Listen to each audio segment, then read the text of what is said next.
Olá, muito boa tarde a todos e todas. Sejam bem-vindos ao nosso webinar de hoje. Eu me chamo Raquel, faço parte aqui da equipe do Verstation. Sou uma mulher parda, tenho cabelo cacheado e estou vestindo uma camiseta azul e estou em um fundo branco.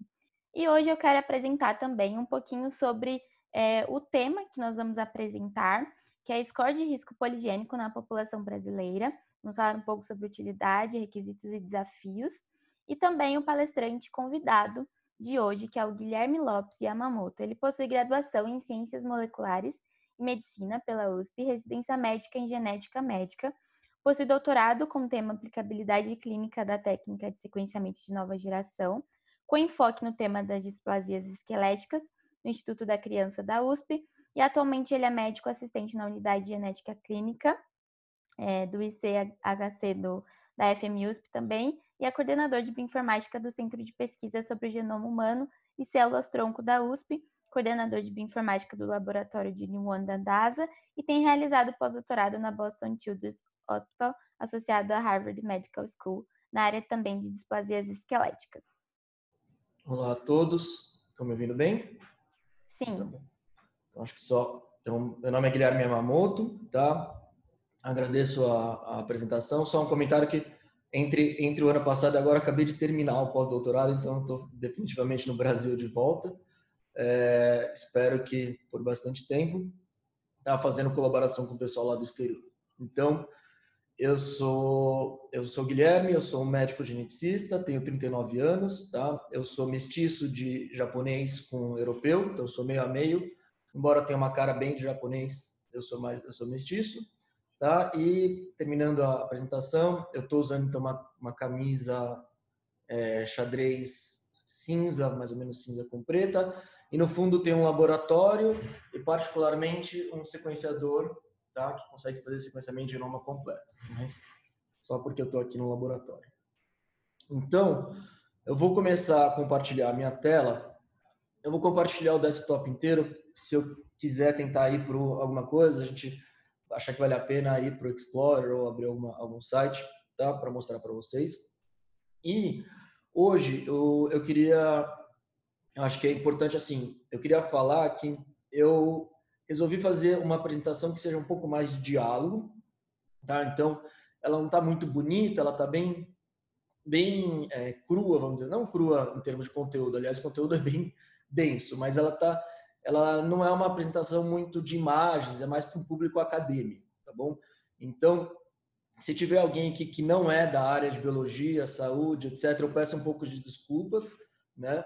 Mas eu acho que o intuito maior é a gente conversar de todo mundo que está fazendo pesquisa nessa área de medicina de precisão, tá bom? Nessa área de medicina genômica, nessa área de a gente conseguir fazer a avaliação de risco poligênico na população brasileira, tá?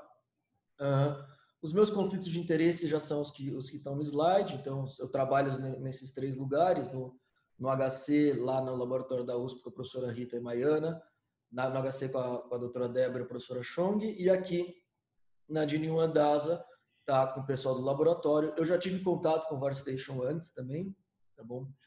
Mas acabamos ainda, a gente só trocando figurinha, mas não chegando a trabalhar junto especificamente. Lá na USP, eu trabalho muito em contato com o professor Michel Naslavski, tá, que também está fazendo colaboração agora com o pessoal do Einstein. Então, acho que justamente a importância dessa aula e que eu gostaria de passar a mensagem, né, é que a gente, infelizmente, está muito atrás do resto do mundo nessa avaliação de risco poligênico e medicina genômica, mas que para a gente conseguir tentar chegar perto deles, a gente vai precisar colaborar todo mundo que está trabalhando com isso. Então, começando a aula especificamente, deixa eu minimizar aqui, para não atrapalhar os slides. Eu sempre gosto de começar a aula, tá, com o porquê, tá bom? Então, por que a gente está tendo essa aula? Qual que é o objetivo dessa conversa, desse diálogo? Então, eu espero que vocês realmente façam perguntas, etc., porque daí vira mais diálogo mesmo do que monólogo. Então, mas qual é o porquê? Por que a gente está aqui hoje? Por que tem tanta gente trabalhando? Então, o porquê é trazer saúde para a população brasileira.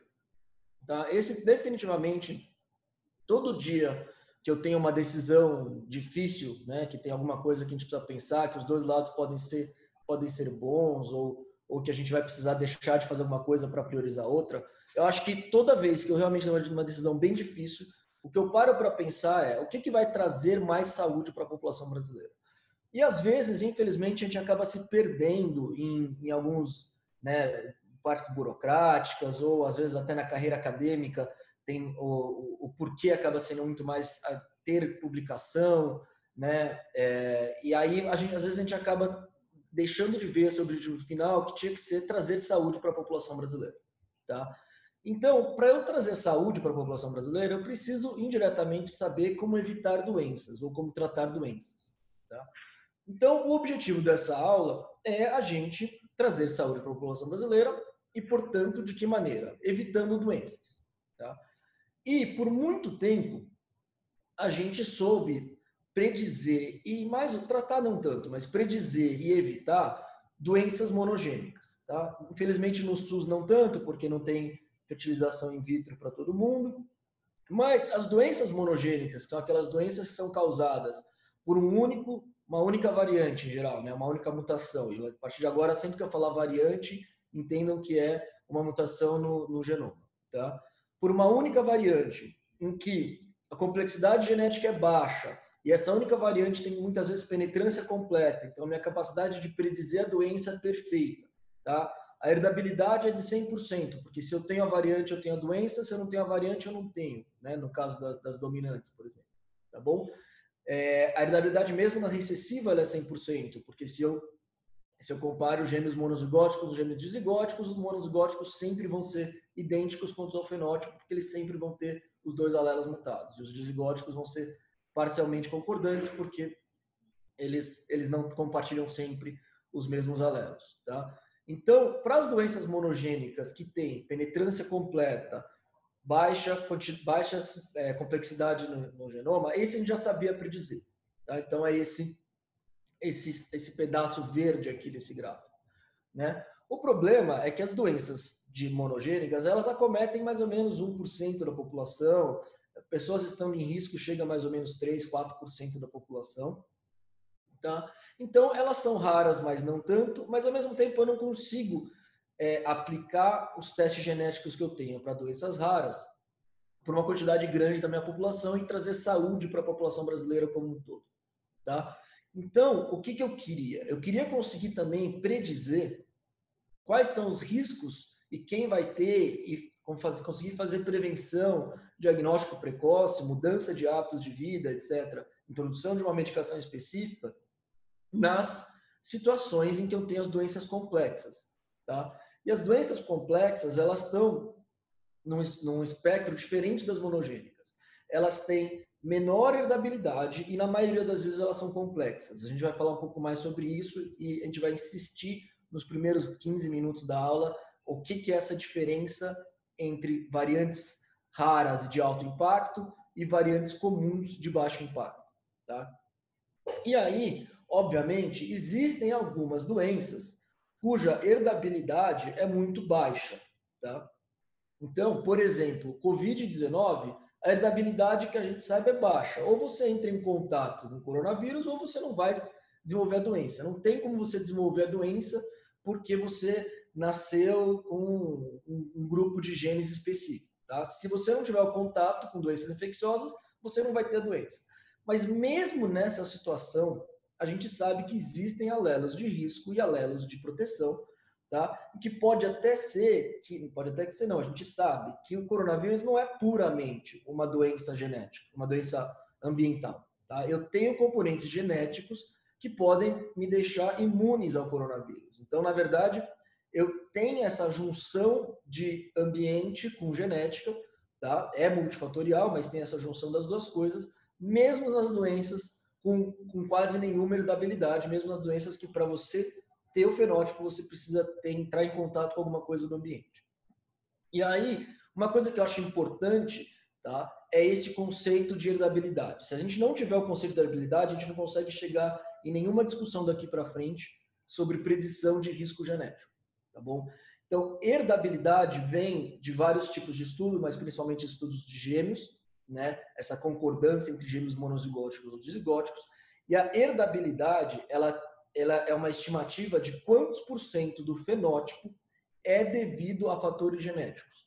Então, por exemplo, cor do olho, não tem nada que a gestante possa fazer durante o embrião, tá? De tomar chá, de óleo, de não sei o que, de não sei o que lá, para fazer com que o olho mude de cor e o bebê nasça com um olho de cor diferente do que era o previsto pelo material genético. Então, a cor do olho é praticamente puramente genético. A herdabilidade é de mais que 99%.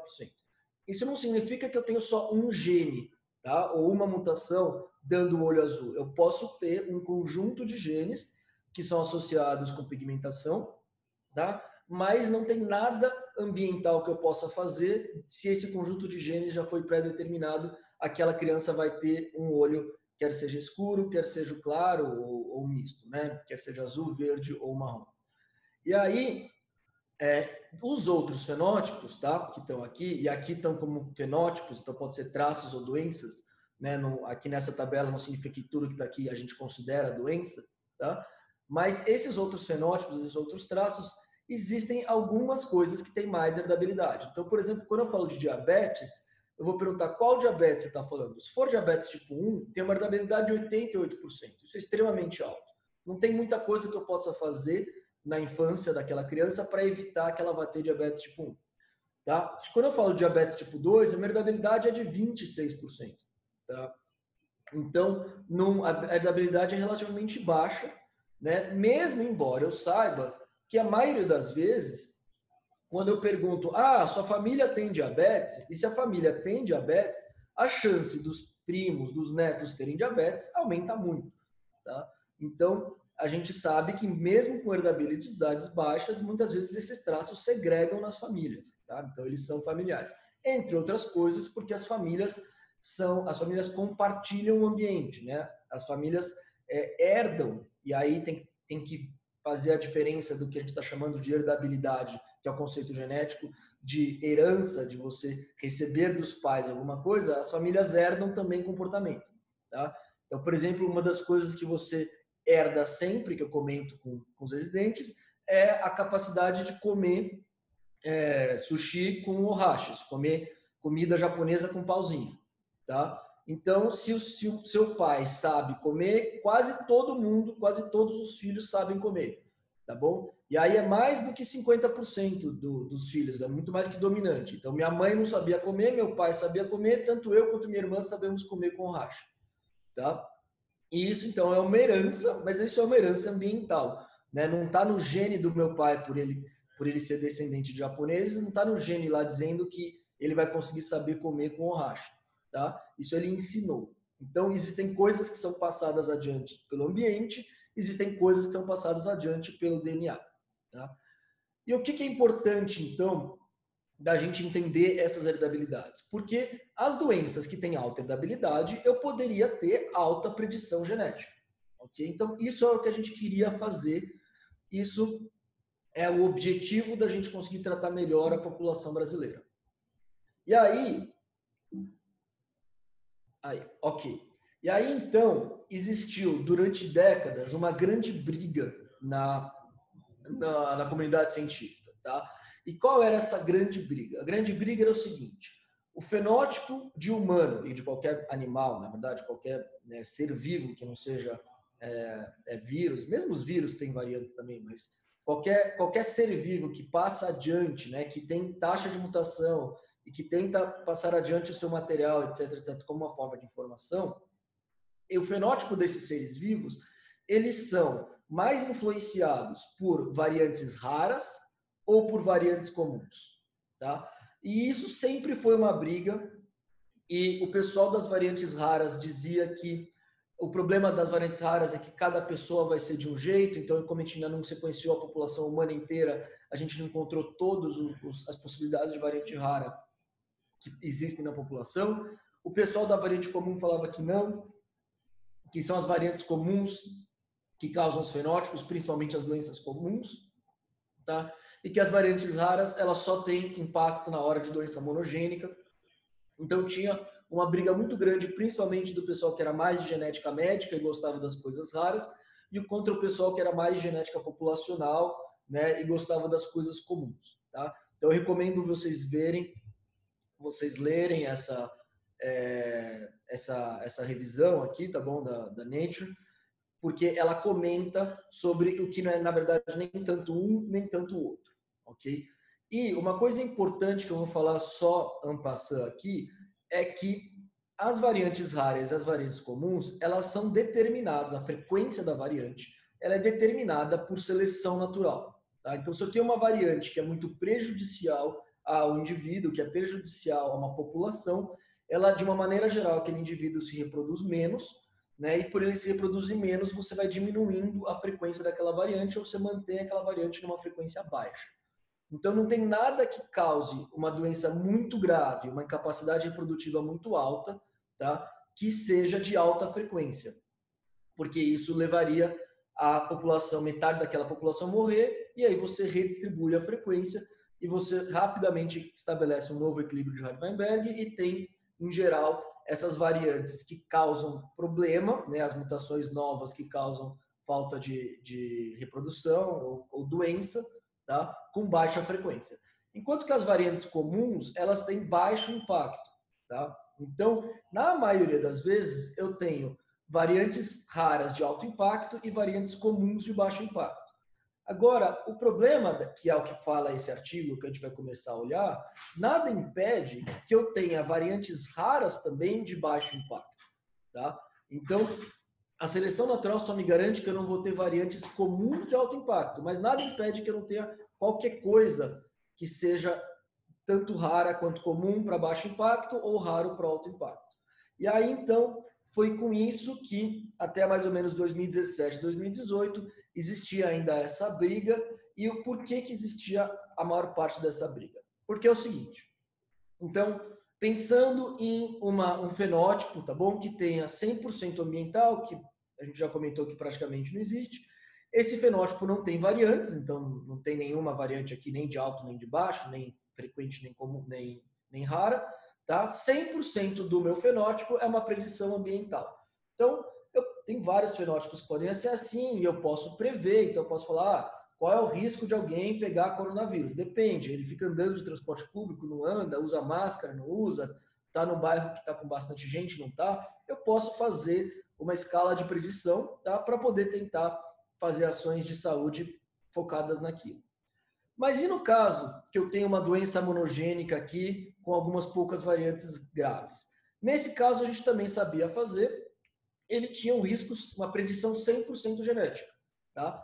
Então, se eu tenho certeza que eu tenho uma doença monogênica segregando na família, pode ser anemia falciforme, pode ser fibrose cística, tá? Eu consigo, desde que a penetrância seja completa, né? Eu consigo com um teste genético, e aí esse teste genético pode ser um painel de câncer hereditário, pode ser um exoma completo, pode ser genoma completo, tá? Tem vários tipos de teste genético para doenças monogênicas que a gente pode fazer, mas eu consigo 100% predizer o risco. E mais do que isso, eu consigo até recomendar a fertilização in vitro, fazer um aconselhamento genético para evitar que esse risco monogênico passe adiante.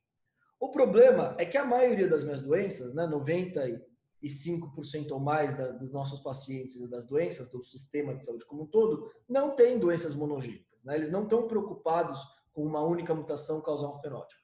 Então, a maioria dos meus pacientes, eles têm doenças, tá? Eles têm fenótipos, que pode até ser que uma parte do fenótipo seja causado por mutações raras e graves, de uma maneira até monogênica. Então, eu estou dando aqui como exemplo câncer de mama, tá bom? E aí é qualquer tipo de câncer de mama, não importa se é um câncer de mama hereditário ou não, familiar ou não familiar. Se eu tenho câncer de mama, em torno de 5 a 10% das pessoas que têm câncer de mama são por culpa de uma única variante, tá? Não só uma única variante, mas tem uma única variante que com certeza vai levar o quadro a ser câncer de mama. BRCA1, BRCA2 e outros, mas principalmente BRCA1 e BRCA2, tá? Então, para 5 a 10% da população, eu consigo, com um teste genético clássico, predizer o risco de câncer de mama. Mas sobra 90% da população que está em risco de câncer de mama, né? Então, pelo menos 12% das mulheres aos 70 anos vão ter câncer de mama, e tem 90% da população que eu não consigo falar nada se elas vão ter risco de câncer de mama ou não, né? E o que a gente fazia antigamente? A gente ficava perguntando critérios ambientais, tá? Então, fumou, não fumou, tem tabagismo, né? Tem alcoolismo, não tem alcoolismo, quando que foi a primeira menstruação, se usou hormônios para controlar estrógeno e progesterona, se deu de mamar, não deu de mamar. E, obviamente, a gente fazia perguntas da história familiar de câncer de mama, tá? Então, a gente fazia a pergunta se na família existia câncer de mama. E se existisse câncer de mama na família, isso significa que tem uma chance maior de estarem vindo os alelos de risco para câncer de mama, então ela tinha uma chance maior de ter câncer de mama. Mas tudo isso é uma estimativa que não eram boas estimativas, a gente não conseguia separar as pessoas do jeito que a gente conseguia para a monogênica, em falar, você tem um alto risco, você até deveria pensar em fazer oforectomia ou mastectomia profilática para tratar desse risco, ou você deveria começar a fazer screening com ressonância ou com ultrassom mais cedo até do que o preconizado para a população como um todo. E aí, até mais ou menos 2015, 2017, então, o pessoal da genética populacional desenvolveu a avaliação de risco poligênico, que eles chamaram de risco poligênico, tá? E aí é um problema, porque a gente vai chamar Polygenic Risk Score o novo modelo e o novo cálculo, e eles já chamavam de Polygenic Risk Score o velho modelo e o velho cálculo, tá? Então, sempre que a gente for falar agora de risco poligênico, a gente vai ter que tentar entender qual é o cálculo que está sendo feito. E qual era o cálculo velho, que eu estou chamando aqui de velho? O cálculo velho era o seguinte: eram estudos de Genome-Wide Association Studies. O que é um Genome-Wide Association Studies? Eles pegavam e faziam array de SNP. Array de SNP é um exame que não vê todo o seu genótipo, ele não vê o genoma inteiro da pessoa. Ele vai tentar ver a cada mais ou menos 10 mil bases, 100 mil bases, depende da densidade do seu array. Ele vai pegar um SNP, e em geral ele vai pegar um SNP de alta frequência populacional, ele não vai ficar dando importância para SNPs raros, tá? E com esse array de SNP, ele consegue mapear quais são os seus haplótipos. Daqui a pouco, daqui a uns 5 slides, a gente vai discutir sobre exatamente o que é um haplótipo, tá? Mas agora a gente vai falar só que ele consegue mapear quais são os seus pedaços de cromossomo que poderiam ou não estar associados a risco de alguma doença. E aí existiram muitos, né? Eu não vou conseguir entrar agora, eu até pensei que eu ia fazer isso, mas depois eu percebi que pelo tempo não ia dar. Existem muitos exames de DWOS, tá, feitos. Qual é o problema desses muitos exames de DWOS feitos até 2015? É que cada exame de DWOS, cada coorte, cada estudo que era feito com DWOS, ele era feito principalmente com 50 mil, 30 mil, 15 mil pacientes que tinham especificamente um fenótipo. Então, tinha um estudo de DWOS que era do grupo de diabetes. Tinha outro estudo de DWOS que era do grupo de doença coronariana. Tinha outro estudo de DWOS que era do grupo de câncer de mama. Tinha outro que era de não sei o que lá, tá bom? E aí, o que acontecia? Você nunca conseguia chegar num número grande, porque mesmo que eu tivesse array, né, de 1 milhão de pessoas, essas 1 milhão de pessoas, elas só tinham 10 mil dados de câncer de mama, 15 mil dados de coração, etc, etc, etc. Tá? E eu não chegava numa coorte grande. E o que eles faziam, então, com essas 10 mil pessoas, 15 mil pessoas que eles tinham os blocos de cromossomos que deveriam estar associados ao risco? Eles faziam uma comparação entre a coorte deles, quem era caso, então quem tinha câncer de mama, e uma coorte controle. Tá?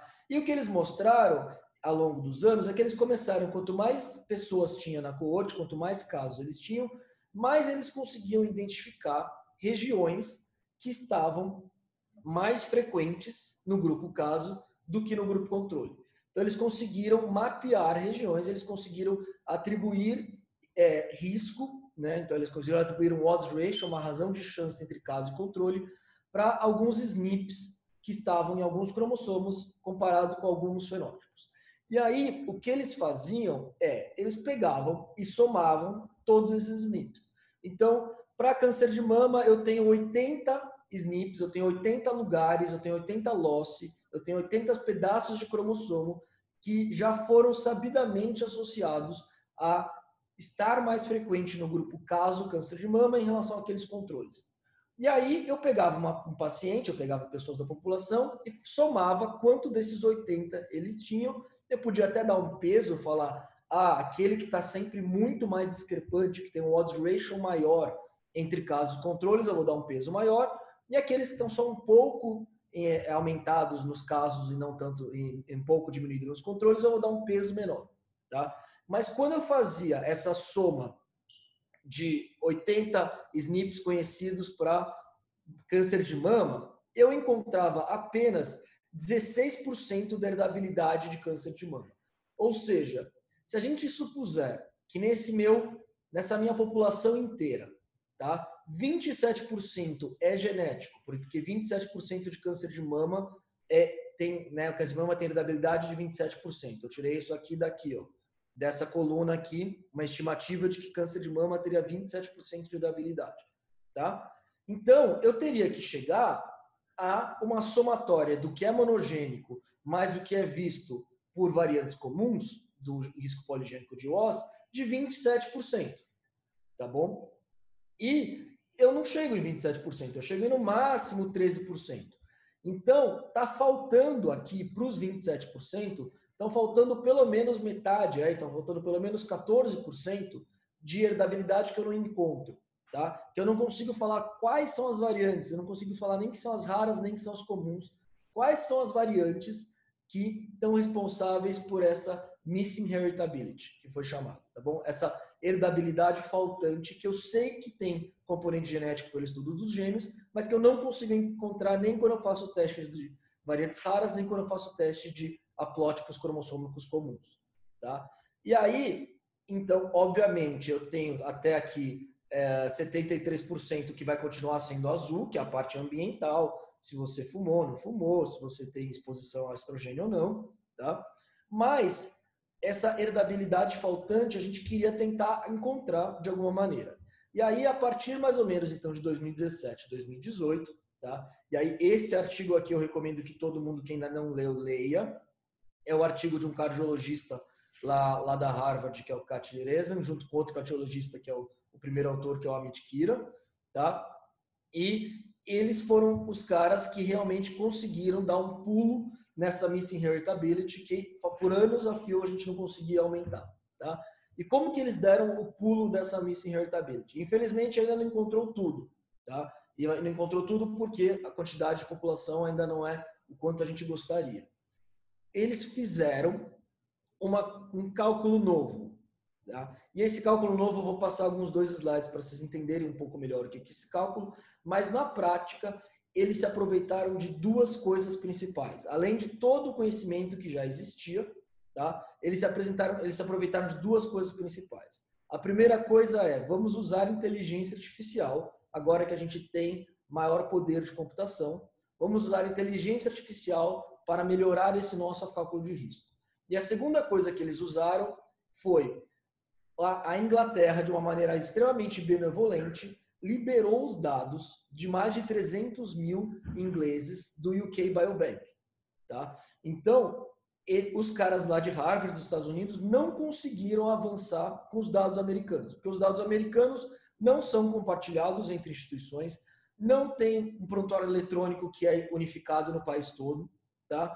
Quando você tem dentro de uma instituição, você não coloca no banco de dados públicos, agora tem, tá bom, o TopMed, tem algumas iniciativas exatamente para mudar isso. Então, coisas que são de verba do NIH, coisas que são verbas públicas, elas têm que ficar no banco público, elas não podem mais cada instituição ficar com o seu banco, sentar em cima e ficar querendo publicar sozinho, tá? Mas, então, usando o banco de dados em inglês com a força computacional, eles conseguiram avançar um pouco nessa missing heritability, tá? Para câncer de mama especificamente, eles não conseguiram avançar tanto, tá? Eu estimo mais ou menos 1,5%, pelo menos, o que é 3 vezes mais forte, tá bom? Na verdade, se você considerar que não precisa ser 3, um odds ratio de 3, né, 3 vezes mais forte, é muito alto, tá? É muito bom. Se você tiver um odds ratio de 3, significa que você está passando de uma chance de 12% de câncer de mama aos 70 anos por uma chance de 36%. Essa mudança de 12 para 36 já deveria me permitir várias intervenções clínicas no meio do caminho. Tá? Se eu tenho só 12, eu não vou ficar fazendo ressonância para todo mundo, mas se eu tenho 36, provavelmente já está autorizado a ressonância. Talvez eu precise mais de 50, né? Eu preciso de um odds ratio de 5 para justificar a oferectomia ou uma cistectomia profilática. Mas com 36% talvez já seja justificável eu mudar o tipo de screening não invasivo, né? O screening com ressonância ou ultrassom, por exemplo. Tá? Então, se eu considerar que um odds ratio de 1,5, né, já é suficiente, eu já encontrei até maior porcentagem dessa herdabilidade aqui. Tá? E aí, então, só para comentar, e as variantes de alto impacto e alta frequência? Essas não existem, para câncer de mama com certeza não existe. Tá? Existem algumas mutações que são benéficas para a população humana, que tem alto impacto e tem alta frequência. Por exemplo, a variante que te dá tolerância à lactose. Então, você ter tolerância à lactose, né, a variante é tão benéfica que ela tem alta frequência. Inversamente, se você considerar que você ser intolerante te dá uma desvantagem, né? A intolerância, no final das contas, principalmente na população europeia, ficou bem baixa. Você tem poucas pessoas que são intolerantes à lactose. Então, o que é exatamente esse score de risco poligênico que foi feito mais ou menos em 2017, 2018, começou a ser publicado? Tá? Então, primeiro, ele precisa ter os DIOs anteriores, tá bom? Então, na verdade, ele tem os DIOs anteriores, tá? Ele tem já quais são os SNPs principais, ele tem já quais são regiões mais associadas, tá bom? Além disso, ele pega também dados que são dados de quais são os tipos de haplótipos, tá bom? Quais são os tipos de cromossomo que existem na população. Então, ele pega os dados de quais são os SNPs, quais são as posições que estão em desequilíbrio de ligação, que estão próximas umas das outras e que sempre andam juntas. Tá? E por que ele faz isso? Porque ele usa isso daqui para não deixar que a inteligência artificial, tá? Não deixar que o treinamento de máquina faça tudo sozinho. Eles perceberam que fazer ou pruning ou esse link desequilibrium prediction, ou seja, eles colocarem informações que já existem, regiões que são mais fortes, ou colocarem informações que quais SNPs estão sempre juntos ou não, já é sabido e que o computador não precisa ficar testando todas as possibilidades, isso melhorava e aumentava, tá? Aumentava a correlação, aumentava o odds ratio para separar o que é caso do que é controle, tá bom? E aí, então, eles testaram vários métodos e várias possibilidades. Então, aqui, para 5 fenótipos diferentes, eles fizeram 31 scores e viram quais scores que tinham melhor área sobre a curva, operador dependente. Então, quais scores melhor separavam, tá, os casos dos controles. E aí, eles conseguiram fazer isso porque tinha aqui 400 mil, né, numa população do UK Biobank que tinha tanto o array desses 400 mil disponível, quanto o fenótipo dessas 5 coisas que eles olharam, que é principalmente coração, câncer e diabetes. Tá? E aí, então, eles fizeram um aprendizado de máquina, uma inteligência artificial clássica, que é você ter um grupo de validação, que é de preferência é um grupo menor, não é o seu grupo maior, junto com um grupo de teste, tá? Que é o seu grupo que você vai aplicar o que saiu lá do treinamento. Tá? Então, um grupo de treinamento com um grupo de teste. E aí, então, usando esse grupo de treinamento e esse grupo de teste, eles conseguiram mostrar que, por exemplo, para a doença arterial coronariana, tá? Eles conseguiam fazer um teste que em 8% da população, pelo menos 8% da população, eles tinham um risco pelo menos 3 vezes aumentado para ter doença coronariana.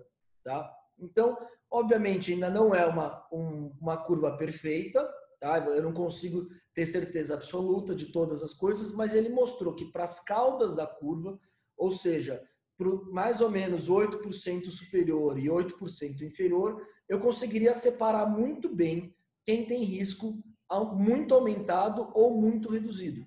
Tá? Então, com isso, eu estou saindo de um teste, que era um teste de exoma completo, que ia me ajudar no máximo 1 a 3% da população, tá?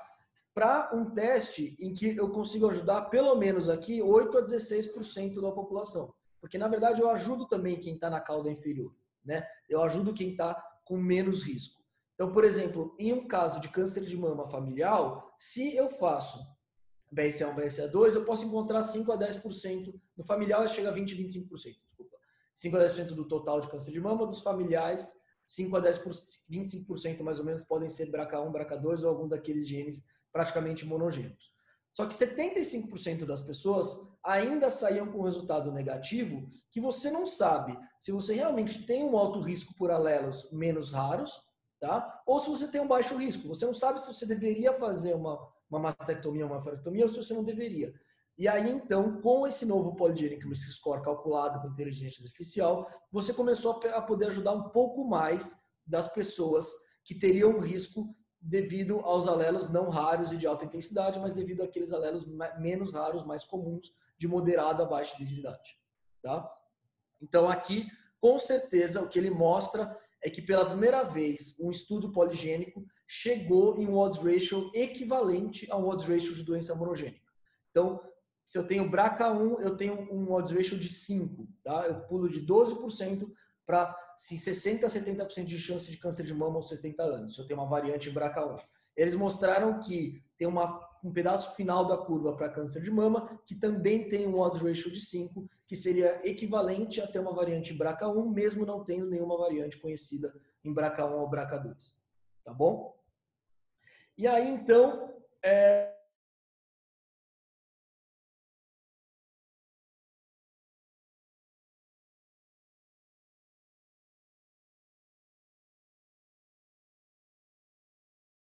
Inglaterra, tá? Porque se a gente agora vai conseguir ajudar, ao invés de 1% da população, a gente vai conseguir ajudar 15% da população, isso já é um avanço muito grande, né? Sempre vai ter aquele meião que você não tem certeza e que aquele meião da curva você vai propor medidas normais, medidas médias, medianas de segmento e de tratamento. E que também não está nem errado. Não é que você está deixando de ajudá-los, você só não está mudando o tratamento para o meio, que era o meio que já se beneficiava do tratamento médio, vamos dizer assim. Tá? Então, saiu o mundo inteiro fazendo iniciativas de agora a gente precisa conhecer o genoma da nossa população. Então, na Finlândia são 500 mil finlandeses, que é 10% da população deles. Tá? Nos Estados Unidos tem 1 milhão aqui, mas tem quase 2 milhões no militar, que eles não anunciam e não tem, nem consegui achar uma foto do militar, porque eles não querem que seja tão público. Só que eles estão fazendo All of Us, que seria 1 milhão de norte-americanos, e em paralelo eles estão fazendo o genoma dos militares, né, da Força Aérea, Exército e Marinha lá deles, em que não são dados públicos, são financiados pela verba de Departamento de Defesa, né? Então 50 a 51% do orçamento norte-americano vai, de alguma maneira ou de outra, para Exército, Defesa, pesquisa com guerra, ou algo do tipo, tá? E aí esses dados não vão ser públicos do militar. Austrália são pelo menos uns 200 mil, Japão querem fazer centenas de milhares, tá? E isso, um deles, porque tem também o da Alemanha, tem o da Holanda, tá? Etc, etc, etc. Né? E aí, quando a gente joga, por exemplo, Genomics Brasil no Google, tá? Então, aqui eu joguei Genomics England, Genomics Australia, Genomics Finland, Genomics Japan, aparecem essas imagenzinhas. Se vocês quiserem fazer a brincadeira, joguem o Genomics país e ver o que aparece de imagens. E quando joga Genomics Brasil, tá? Aparece um artigo da minha chefe lá, da Maria Rita, falando que é um futuro promissor de 2014, mas que infelizmente a gente ainda não chegou nesse futuro, tá? Aparece uma coisa da Organização Mundial de Saúde dizendo que quando a gente fez lá o genoma da Xilela foi muito bom, a gente conseguiu fazer o genoma da Xilela, mas que o genoma da Xilela não levou ainda a nenhuma mudança na parte de saúde no Brasil. E aparecem duas iniciativas que são importantes, tá? O BIPMED, uma iniciativa principalmente capitaneada lá pelo pessoal da Unicamp, pela ICIA, que é para tentar unificar dados, mas que ainda é muito pequena por falta inclusive falta de fomento. O grupo da Unicamp não tem milhares de genomas, tá? E o EpiGen, que também é super importante, é mais do grupo populacional, não é do pessoal de doenças raras, mas que já tem vários trabalhos de Diose que agora deveria ter também, né, entrar nessa parte nova de genômica. Só que, infelizmente, ainda não aparece nada bom de Genomics Brasil. A gente vai comentar no final qual é a iniciativa que está sendo no Brasil. E qual que é o problema? Por que eu gostaria de ter uma fotinho aqui com uma imagem bonitinha do Brasil e do Genômica Brasil? O problema é o seguinte, existem inúmeros artigos, a gente sabe isso desde antes de existir Polygenic Risk Score do jeito calculado novo, tá? Mesmo usando o Polygenic Risk Score do jeito calculado velho, existem inúmeros artigos que mostram o quê? Mostram, deixa eu andar isso aqui, mostram que, infelizmente, a maior parte dos cálculos de score poligênico, nossa, tem que acelerar aqui porque eu ainda quero falar para vocês sobre o Brasil e o que a gente está fazendo. Infelizmente, a maior parte dos scores poligênicos foram feitos, tá, em populações europeias, em populações caucasianas. Alguns foram feitos em populações do leste asiático, tá? Então, Japão, China, Coreia. E, por isso, quando eu pego os resultados e tudo que a gente sabe do score poligênico e tento aplicar de novo em outras populações, tá? Eu consigo ter uma reprodução quase que 100% eficiente em populações, tá? Europeias, hispânicas ou norte-americanas, tá? E aqui eles não estão falando sobre ameríndio, eles estão falando mais sobre norte-americano, tá bom? Então eu tenho praticamente 100% de reprodução do efeito esperado quando eu faço o cálculo de Polygenic Risk Score. Eu tenho quase que 90% para japoneses nesses estudos aqui, tá? Mas quando eu vou, por exemplo, para indianos ou para africanos, e ameríndio vai ser mais ou menos a mesma coisa, tá? Eu perco muito esse efeito. Ou seja, quando eu vou tentar aplicar o mesmo score de risco poligênico que eu tinha e que funcionava nos europeus, tá? Que nos europeus davam essa minha diferenciação, que para 8% da população, 16% da população europeia, eu conseguia ter um teste novo bom, que vai me trazer nova saúde. Quando eu fazia isso para os africanos, não funcionava, tá? E continua não funcionando, ok? Então, infelizmente, a genética populacional não funciona como a genética de doença rara. A genética de doença rara, uma variante de stop codon em BRCA1, ela vai ter o mesmo efeito no japonês, no europeu ou no africano.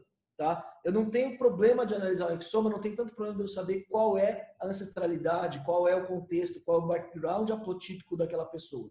Quando eu faço análise de exoma para uma doença rara, eu tenho uma variante de alto impacto que vai ignorar qual é o background genético. Quando eu estou olhando doenças comuns e polygenic risk score, isso não é verdade. O meu background importa muito. E aí, então, vamos discutir um pouco o que é esse background e por que isso aconteceu. Tá? Rapidamente, e aí eu recomendo que vocês leiam, infelizmente eu não achei o artigo que tem uma figura dessa mais bonitinha, eu só achei esse, depois eu prometo tentar achar um novo, se eu conseguir, tá bom? Mas, rapidamente, existe um fenótipo que aconteceu no mundo, isso já aconteceu, a gente não tem fuga, tá bom? Que primeiro, a população humana surgiu na África, ela teve um out of Africa, aí mais ou menos há 60 mil, 70 mil anos atrás, tá bom? Dependendo de como você faz o estudo, de como você analisa a diferença de variantes e de mutações em cada população ou cada cromossomo, isso muda um pouco, tá? Mas mais ou menos os dados genéticos confirmam esse out of Africa aí entre 100 mil e 50 mil anos atrás, e aí a população sai da África, cresce, etc, etc, mas entre 12 e 8 mil anos atrás acontece uma coisa grave no mundo, tá? Acontece a glaciação. Então a temperatura cai, começa a ter um monte de gelo, principalmente nas regiões fora dos trópicos, tá? E aí começa a faltar comida, começa a dar guerra, aí conversem com o pessoal de população, com os antropólogos, etc. Cada um vai ter a sua teoria. O que a gente sabe é que existe uma queda do número de população humana, existe um bottleneck. Em alguns estudos mostram até que na Europa e na Ásia chegou até talvez 300, 500 pessoas só tinham 300 humanos, tá bom? Se chegasse alguém com uma metralhadora ali, matava a população caucasiana inteira, tá? E na África sobrou ainda um pouco mais, sobraram 1.500, 5.000, 6.000 pessoas, tá?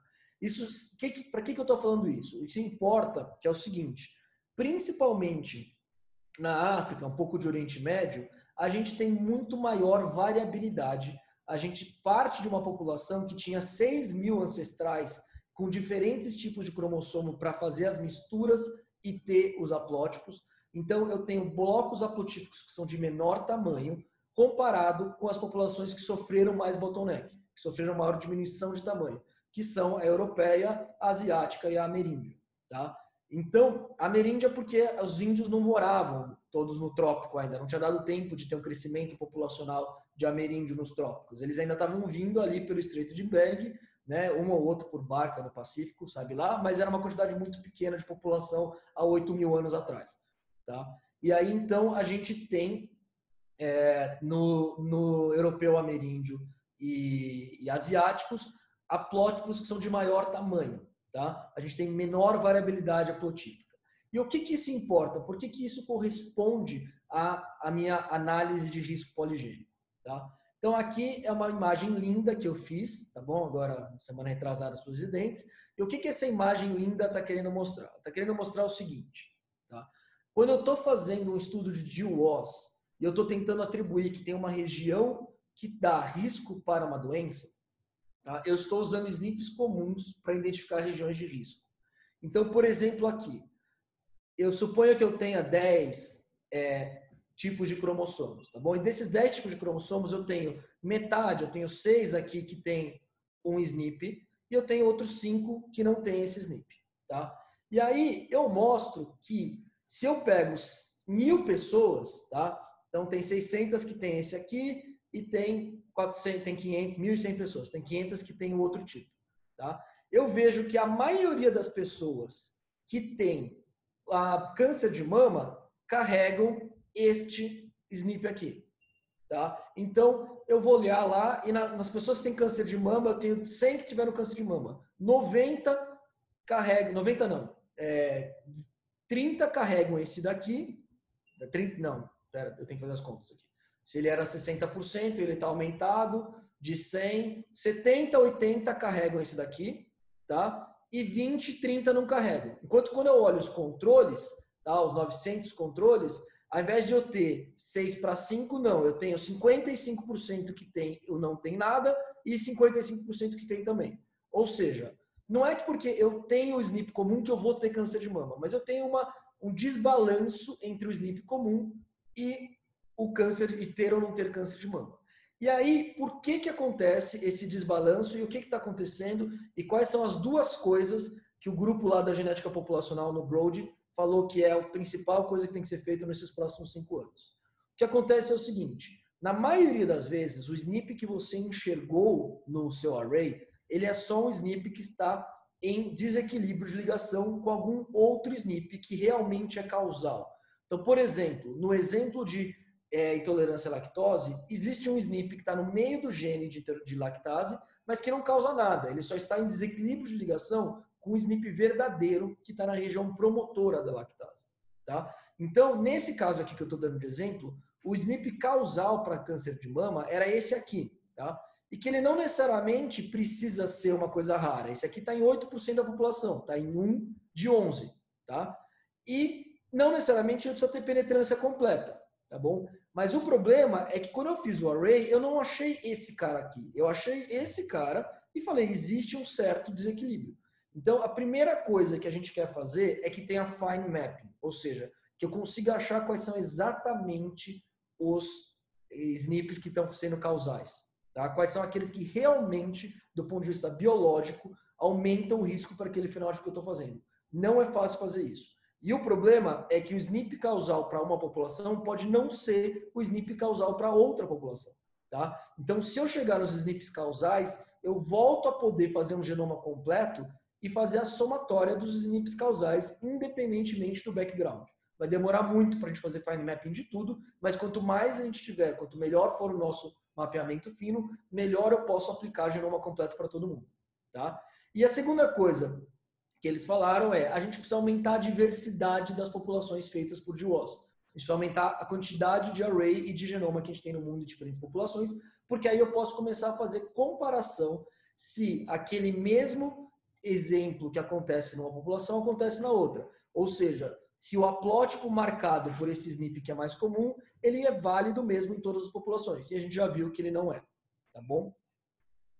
Então, por que eu estou falando isso para vocês e eu prometo acabar em 5 minutos? Eu vou passar mais rápido as próximas discussões. Por que eu falei tudo isso para vocês? Porque a nossa população brasileira, tá? Então esse aqui vem do site do Abraon, que é a população do SAB, do Saúde, Bem-Estar e Envelhecimento, feito lá na USP. Tá? Esse artigo aqui ainda não está em fase de revisão, a gente vai tentar publicar nesse próximo mês, mas já tem um pré-artigo aqui no bioRxives, tá? Quem quiser consegue entrar lá. E isso mostra uma coisa que a gente já tinha visto nos 609 exomas, a gente está confirmando agora no 1171 genomas, que a nossa população tem um componente branco, tá bom? Tem um componente que se autodeclarou branco e que segrega perto da população europeia. Então, a população europeia é essa população cinza aqui, tá? Então, a gente tem um componente da nossa população brasileira que está ou exatamente em cima. Então, minha mãe, por exemplo, aqui é da Península Ibérica com Itália. Ela ia estar exatamente em cima de algum desses pedacinhos cinzas que é da europeia, tá? Então, a gente tem um componente da população brasileira que é a europeia e que eu poderia até aplicar Polygenic Risk Score imediatamente, porque vai valer tanto quanto para o italiano quanto para minha mãe, tá? Só que existe uma grande porcentagem da nossa população que está espalhada entre o polo europeu e o polo africano, tá? Existe uma pequena porcentagem que ainda é quase que puro africano, a maioria dos africanos já sofreram miscigenação, né? E eu tenho uma grande quantidade de indivíduos que são misturados. Então, tirando aqui, ó, quanto que dá? Mais ou menos 30, não dá nem 30%, aqui dá uns 10, 15% da minha população de idosos, que era ou 100% asiática ou 100% europeia, e isso já não vale muito, porque eles estão vendo aqui meu pai ou meu avô que era 100% asiático, minha mãe ou minha avó que era 100% europeia, tá? Quando entra na minha geração já teve uma mistura. Então, tirando esses 10, 15%, a maioria da nossa população brasileira, ela é o que a gente chama de admixed. Ela é misturada, tá? Mesmo que a pessoa não se chame de misturado, mesmo que a pessoa não se assuma como mestiço, mulato, pardo, tá? Chame do que quiser, as pessoas que se chamam de negras nem sempre estão aqui no 90% negro. Várias vezes elas têm só 50% de ancestralidade africana, tá? E elas têm uma boa quantidade de ancestralidade tanto europeia quanto ameríndia aqui em preto, tá bom?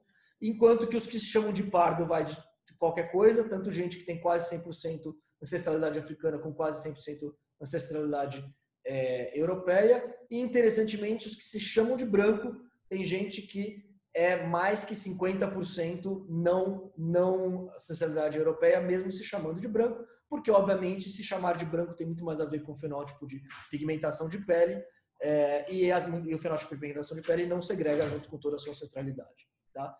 Então, com isso, significa que nós precisamos fazer sequenciamento ou array da nossa população brasileira, porque senão nunca, com essa mistura e com essa quantidade de africanos que tem aqueles haplótipos que são mais variáveis e menores, a gente nunca vai chegar num bom score de risco poligênico, tá? E aí, então, nesses 5 minutos finais, o que a gente está fazendo, o que precisa ser feito e quais são as minhas opiniões. Então, aqui mais ou menos eu termino o que é fato, o que é artigo, o que vocês podem ver. E eu vou começar a falar um pouco do que é opinião, do que está acontecendo, do que é política e do que eu, Guilherme, acho que a gente tem que fazer, e aceito discordâncias imensas e concordo, na verdade, que isso precisa ser um diálogo, que o que eu acho não é o que vai ser feito. O que precisa ser feito é uma somatória de todos nós que estamos trabalhando com isso, tá?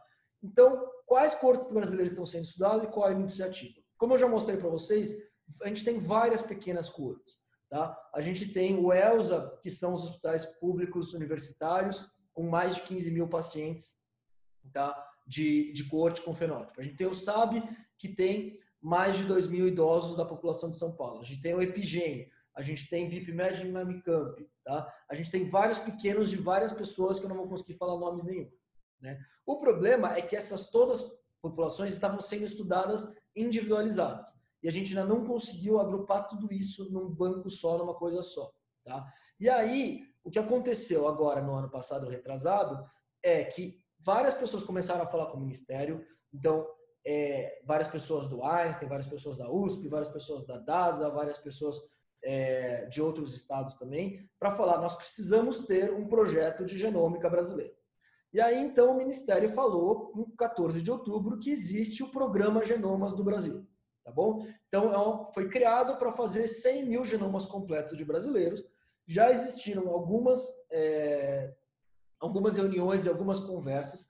Ainda não sabemos se o dinheiro vem, quando o dinheiro vem, de que forma ele vem, tá? E para quais coortes vão ser feitas. Isso tudo precisa ser estabelecido. Obviamente, com a pandemia, né, tá faltando dinheiro ainda mais, então ninguém sabe se isso vai sair, quando isso vai sair, de que maneira isso vai sair. Em paralelo, existem pelo menos 3 iniciativas que eu acho que eu preciso citar aqui, tá? Que é a de genomas de doenças raras, que está sendo feito com verba do PROAD no Einstein, tá? A do projeto DNA do Brasil, que é encabeçada pela professora Lígia, que já fez pelo menos 2.000 genomas e teve uma verba também para fazer mais, tá? E a do projeto SAB, da professora Maiana, que já fez 1.172 genomas e agora está fazendo também pelo menos mais 600, mais ou menos, deles, tá? Então, a gente já tem, pelo menos entre um e outro, a previsão de fazer quase que 10 mil genomas completos, tá? Com dinheiro mais ou menos alocado e pronto. Ainda precisamos ver como juntar esses 3 projetos para ter 10 mil num banco só, tá bom? E se der tudo der certo, que realmente o Ministério pague e que a gente pule de 10 mil genomas para 100 mil genomas, tá? 2 coisas que eu queria falar, que é o seguinte. Que tipo de dado eu preciso ter? Eu preciso ter genoma completo? Não necessariamente. Para fazer polygenic score do jeito velho e para fazer para a população europeia, eu posso usar array, tá? O array vai encontrar os meus haplótipos de risco e eu vou calcular com boa qualidade. O problema do array é que o array não me ajuda em fine mapping, tá? Eu não consigo avançar em falar quais são exatamente as variantes que devem estar associadas com risco. Então, em uma população admixta, uma população misturada com alto componente africano, genoma completo seria melhor para fazer fine mapping. Aí é uma questão de quanto custa um, quanto custa outro e o que eu deveria fazer. Como a gente tem um medo muito grande de insistir numa pesquisa em que só vai favorecer primeiro os caucasianos brancos europeus, para depois chegar nos africanos negros não, né, ou até ameríndios, tá? A gente acaba tendo esse medo de falar, vamos insistir primeiro em array, porque o array, querendo ou não, vai favorecer antes o resultado de cálculo para os caucasianos, tá? Para os europeus. Tá? E aí, então, eu vou fazer genomas completos. Tá. Se eu vou fazer genomas completos, o que eu preciso? O que eu preciso seria 300 mil, né, arrays ou genomas completos com dado clínico de tudo. E aí, esse é um dos grandes desafios, isso é uma coisa que eu peço para todo mundo que está assistindo essa aula, que é uma das coisas que a gente mais tem que trabalhar e lutar no Brasil nesses próximos 5 a 10 anos.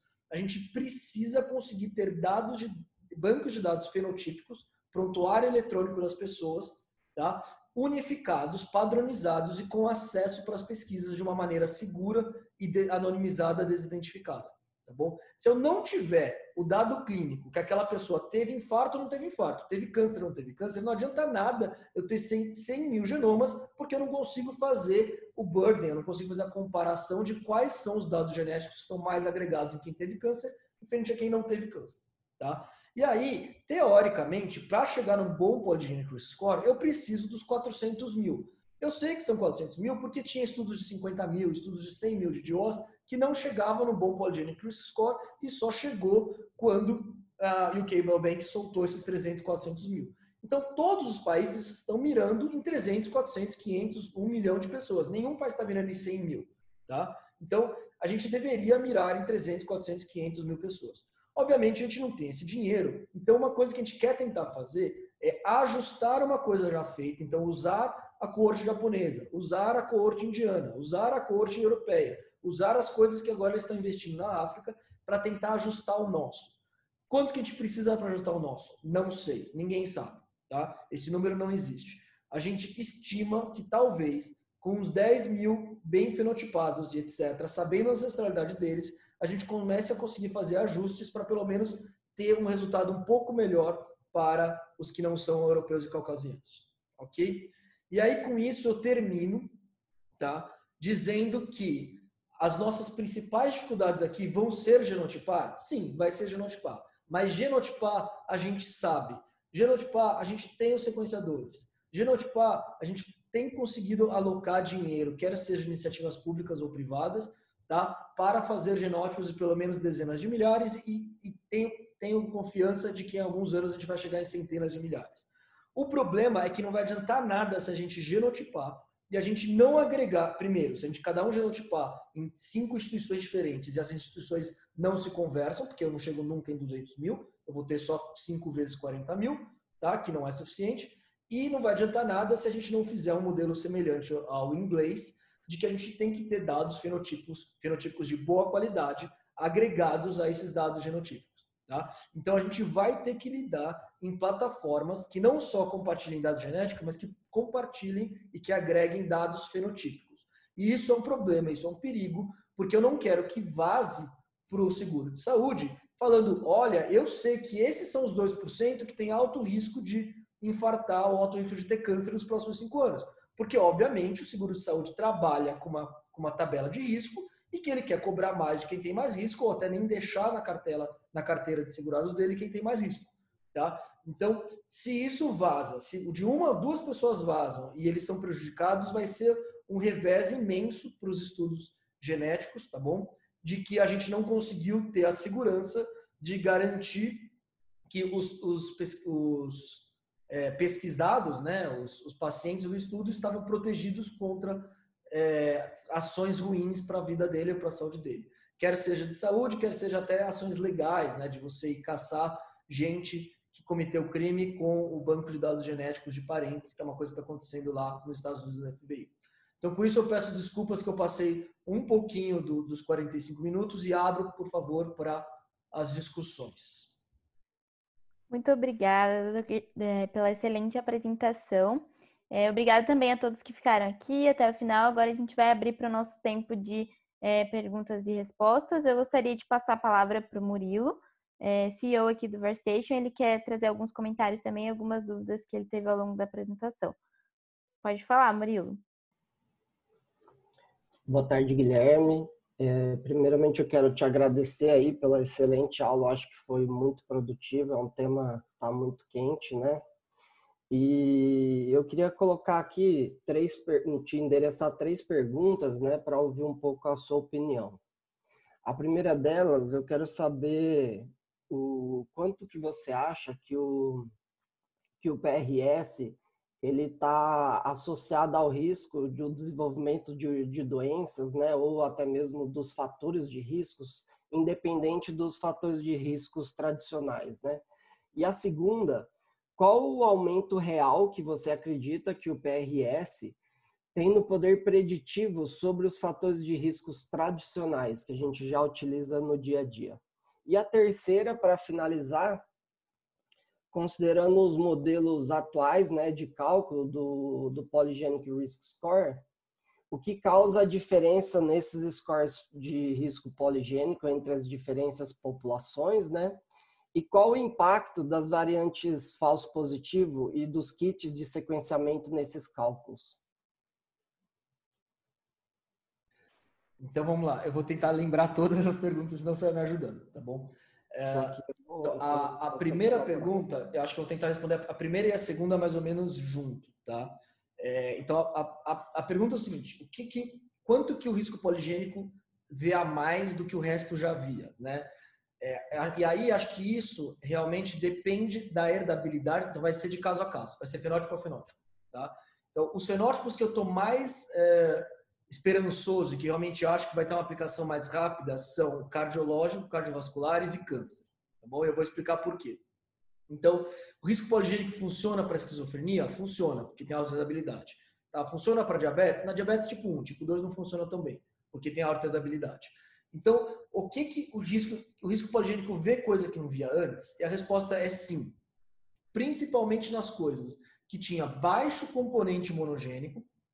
Então, cardiopatias miocárdio hipertrófica, dilatada, que são, né, dislipidemia familiar, que são monogênicas? Tem também, tá? Como câncer de mama tem, câncer de ovário tem. Mas tem várias desses fenótipos, por exemplo, o cardio é menos monogênico do que câncer, tá? Então, quando tu tiver menos componentes de doença de variantes raras, menos monogênico, e tiver uma alta heredabilidade, né, vai ter mais espaço para o risco poligênico de estar mostrando coisas que antes a gente não via, tá? Então, vai depender da heredabilidade, mas vão aparecer sim, tá? E aí, a segunda pergunta, mais ou menos, era para quantas pessoas vão se beneficiar, como que isso vai ser usado, né? Então, aí nesse sentido, pelo que os artigos estão mostrando, mais ou menos a gente estima que em torno de 2 a 16% da população vai se beneficiar de score de risco poligênico. E quais são as principais situações, como que eles fazem frente ao que a gente já tinha, né? Então, por exemplo, fazer uma avaliação de risco cardíaca ou fazer uma avaliação de risco de câncer, se tem risco de acontecer ou não, tá? Que já vários modelos já faziam isso, score de Framingham, câncer de mama tinha, né, BRCA-PRO e outras coisas.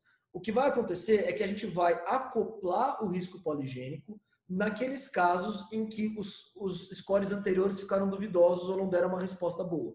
Então, por exemplo, se eu tiver um score que está no limite, em que eu não sei se ele está realmente no alto risco ou no baixo risco, porque ele é uma mulher que tem fatores de risco para câncer de mama, mas não tem todos, tá? Aí é o momento que o score de risco poligênico, mesmo empurrando só um pouco para cima ou empurrando só um pouco para baixo, me ajudariam a tomar uma decisão, tá? Então eu faço uma analogia, por exemplo, a estudo de expressão de tireoide lá, o MIR-Type, tá? Ele realmente, esse estudo de expressão para câncer, será que eu vou operar ou não vou operar?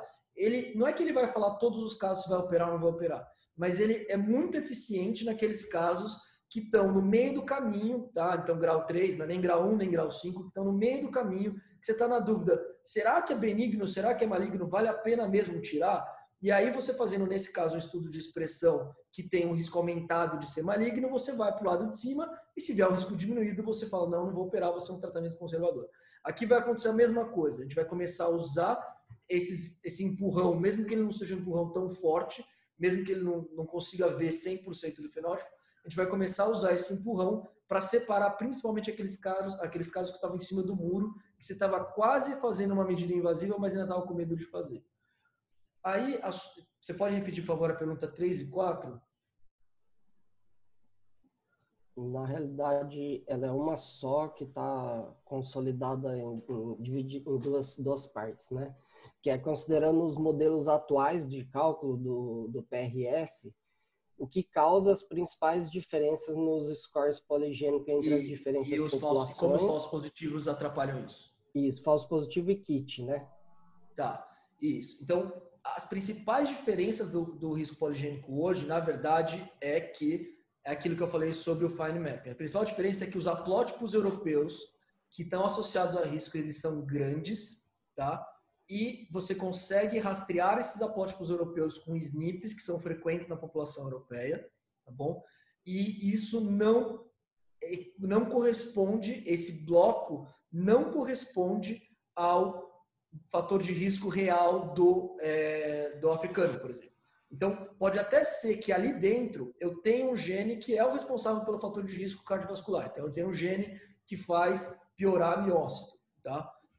Ou acumular colesterol na artéria, tá bom? Mas o score de risco poligênico no europeu, ele não está rastreando aquela variante naquele gene, ele está rastreando só, está nesse bloco, e esse gene está contido nesse bloco. E aí, então, eu preciso realmente começar a ter arrays que conseguem melhor diferenciar os blocos das outras populações. Então, a maioria dos arrays, dos kits, que é o que você comentou, eles foram feitos para diferenciar blocos europeus. Então, até tem kits, por exemplo, o GSA da Illumina, né, que seria um kit para populações globais, né, e não ser só população europeia, mas sabidamente a gente tem uma melhor frequência, aqueles bancos que eu mostrei que foram usados, de link de desequilíbrio, tá? E de odds ratio já anteriores do GWAS, são todos melhores na população europeia. Então, na verdade, além de desenvolver melhores kits para a população mundial, a gente precisaria ter melhores bancos de link de desequilíbrio nas populações que não são europeias e melhores bancos de associação de odds ratio nas populações não europeias. O problema o SNP tem outra questão, que é o que você comentou, o genoma completo, quando a gente vai comparar entre fazer array de SNP ou fazer o genoma completo, o genoma completo tem uma muito menor taxa de falso positivo, né? Quando eu faço o SNP array, ele sempre tem um risco de falso positivo que na maioria das vezes não é um grande problema, porque eu não estou querendo ver se o paciente tem mesmo aquela variante. Eu estou querendo deduzir qual é o haplótipo, qual é o bloco do paciente. Tá? Então, se errou uma ou outra em 50, não faz grande diferença. Agora, quando a gente começa a querer fazer fine mapping, e quando uma população é diferente de outra, e quando os blocos dos africanos são menores, cada vez mais vai ser importante não ter falso positivo no array, e talvez cada vez mais o genoma completo seja mais seguro para você fazer essa estimativa do que o array. Legal, Guilherme, esclarecido. Muito obrigado e parabéns pela apresentação. Muito obrigado, Murilo. Muito obrigado pelo convite e parabéns pelo trabalho. Bom, nós recebemos mais algumas perguntas aqui no chat. Eu vou ler aqui a primeira pergunta feita pela Raíssa. Enquanto você estava apresentando sobre a questão da variabilidade haplotípica, ela perguntou se o gargalo populacional foi mais importante do que a idade da população para essa questão da variabilidade haplotípica. Aqui a gente acha que sim, tá? E aí eu não sou de genética da população, mas então tem gente que é mais gabaritada falar que isso. Mas tem alguns fatores, e aí é uma aula inteira sobre genética de populações, mas tem alguns fatores que é o seguinte: embora a África seja uma população muito velha, né, com muito maior idade, a África também tem uma questão que os grupos dentro da África não se misturam tanto. Tá? Então tem várias questões dentro disso. Uma questão é a idade da população, quanto mais idosa, maior a chance de variabilidade. A outra questão é quanto que as pessoas se misturam entre si. Tá? Então, a questão de Quênia não tem cruzamento com Serra Leoa, que não tem cruzamento com a África do Sul, etc, etc. Tá? Aqui na Europa tinha muito mais, tanto na Europa quanto na Ásia, tinha muito mais fluxo de gente e muito mais mistura. Tá? E a questão do bottleneck. Mas, claramente, o bottleneck é claramente um grande fator, porque o número de habitantes da Europa, Ásia e Ameríndia caiu muito, muito ao ponto de diminuir a variabilidade.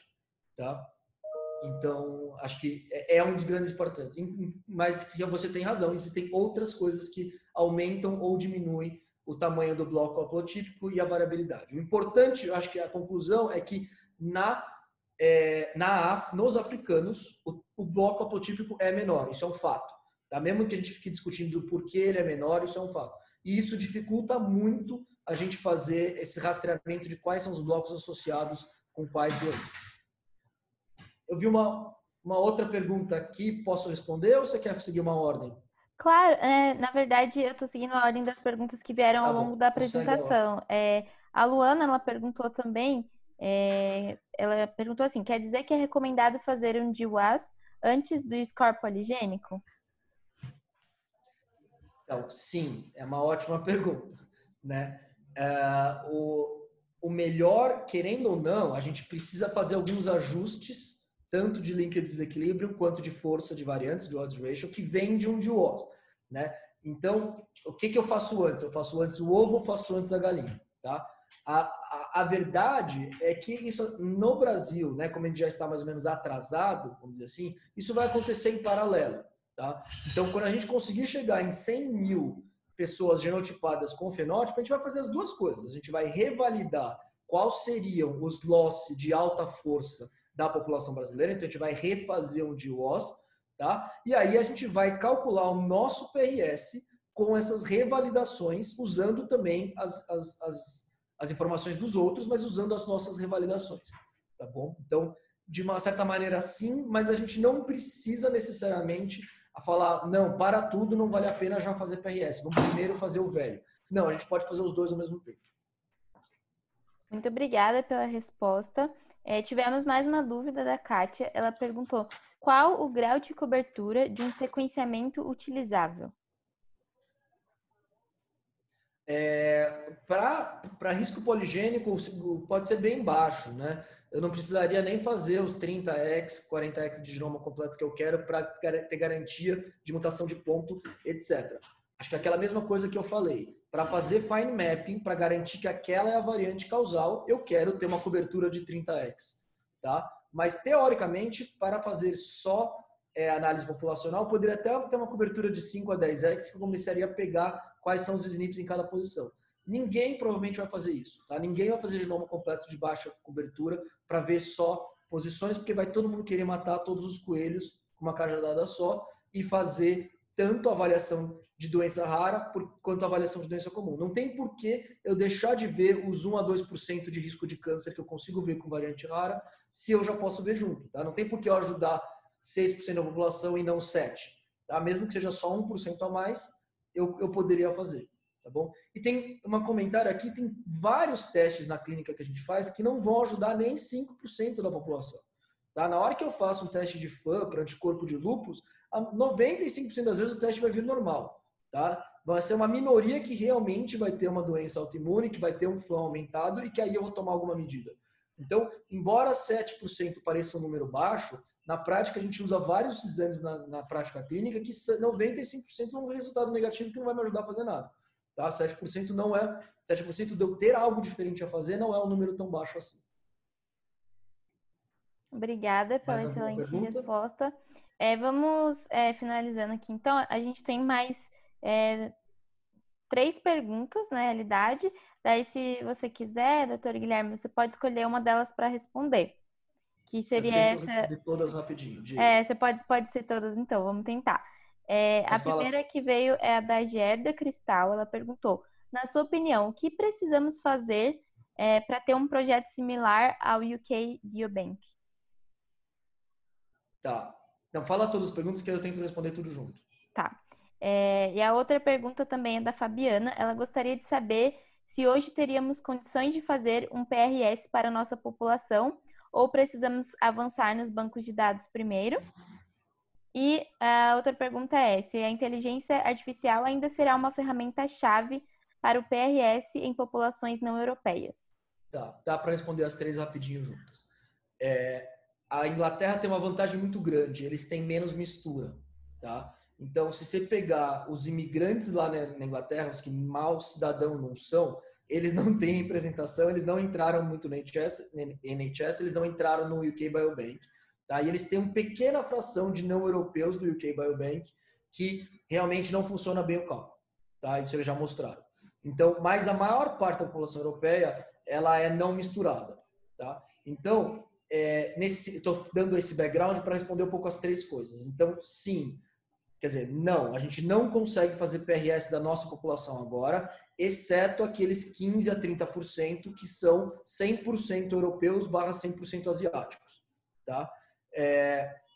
Então, e aí a dúvida é se a gente já pode soltar no mercado um teste que ajude 15 a 30% da população. Porque também, querendo ou não, se eu tenho algo a fazer por 15 a 30% da população, eu vou deixar de fazer só porque existe, né, um racismo, não só racismo, mas existe uma injustiça social, étnica, etc., pregressa. É muito difícil, tá? É mais ou menos a mesma dúvida. Eu posso usar a pesquisa que o Hitler fez com hipotermia para melhorar o tratamento de pessoas com sepsis, etc. É ruim, eu não quero usar um dado que parte de uma coisa injusta, mas ao mesmo tempo eu vou deixar de ajudar alguém se o dado existe. Não é uma pergunta fácil, tá? Provavelmente a gente vai começar a oferecer simples que a gente consegue e colocar o aviso de que, infelizmente, a gente não vai chegar em 7% da população inteira. A gente vai conseguir 2% da população inteira, que são aqueles 7% dos nossos 30% de caucasianos e asiáticos, tá? Como que a gente faz para chegar lá? A gente precisa fazer os mesmos 500 mil que eles fizeram, tá? A gente precisa fazer os mesmos 500 mil da mesma maneira que os Estados Unidos está fazendo, no All of Us. A gente precisa fazer sampling, a gente precisa amostrar pessoas de todo mundo. Não basta a gente pegar e falar, quem são aqueles que podem pagar? Se eu pegar o que podem pagar, eu vou continuar tendo os mesmos vieses históricos e eu vou continuar não tendo a mesma representatividade. E a última pergunta é sim, sem inteligência artificial, eu não vou chegar no melhor cálculo possível. Eu vou chegar num cálculo bom, tá? Mas eu sempre consigo, com inteligência artificial, em qualquer situação, mesmo que o meu dado seja um pouco pior, melhorar um pouquinho, tá? Com o treinamento. Claro, a gente precisa saber fazer, vai precisar ver qual que é o modelo melhor para aplicar, mas a inteligência artificial vai continuar sendo feita tanto para melhorar o que ele já tem, tá? Quanto para fazer atual. E aí o único comentário que eu acho que é importante dizer embora vai ter inteligência artificial e tenha o sequenciamento, isso não prescinde dos geneticistas. E a geneticista não é só médico, é geneticista como um todo.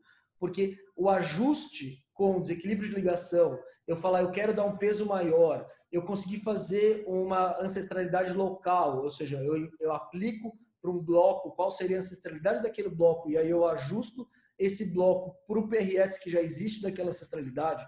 Tá? Então, tem várias coisas que eu consigo fazer, que eu posso pensar e que eles já estão fazendo lá fora e que a gente tem que fazer aqui no Brasil, que dependem de biologia básica, tá? Dependem de genética de população e o computador não vai conseguir fazer sozinho isso. A gente realmente consegue melhorar, fazer um fine tuning, fazer um ajuste fino, tá?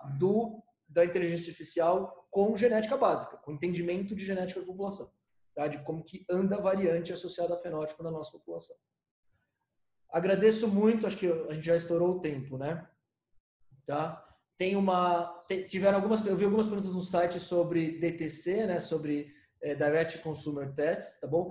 É outro campo que a Sociedade Brasileira de Genética Médica tem que abordar. A gente está atrasado no grupo de trabalho para falar sobre DTC, quais são os limites de DTC, como que o DTC pode ajudar, tá? Mas, de uma maneira geral, sim, existem questões éticas que precisam ser resolvidas, existem questões de diferenciar o que é teste clínico do que é teste direto ao consumidor, mas, ao mesmo tempo, sim, os bancos de dados de DTC pode ser que nos ajudem muito a aumentar essa quantidade de dados que a gente precisa para chegar numa melhor avaliação de risco para as pessoas. Hoje, o DTC ainda é um teste não de saúde, assim, que eu não posso usar, eu tenho que validar primeiro o resultado dele para usar como saúde. Ele é um teste ainda mais de autoconhecimento, é um teste de lúdico, vamos dizer assim. Não tem uma palavra boa, tá? Eu gosto de chamar de não saúde, tá? Ele é um teste informativo. Pode até ser que por causa do DTC você vá procurar um teste de saúde e você vai fazer uma mudança no seu tratamento clínico. Mas ele ainda hoje, o teste DTC, ele tem que ser um teste não saúde. Muito obrigado.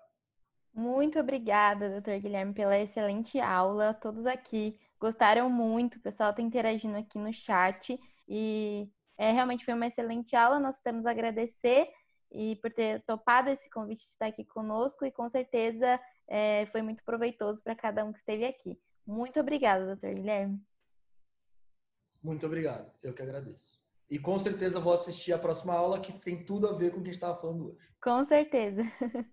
Até mais. Tchau, tchau, pessoal. Nos vemos semana que vem.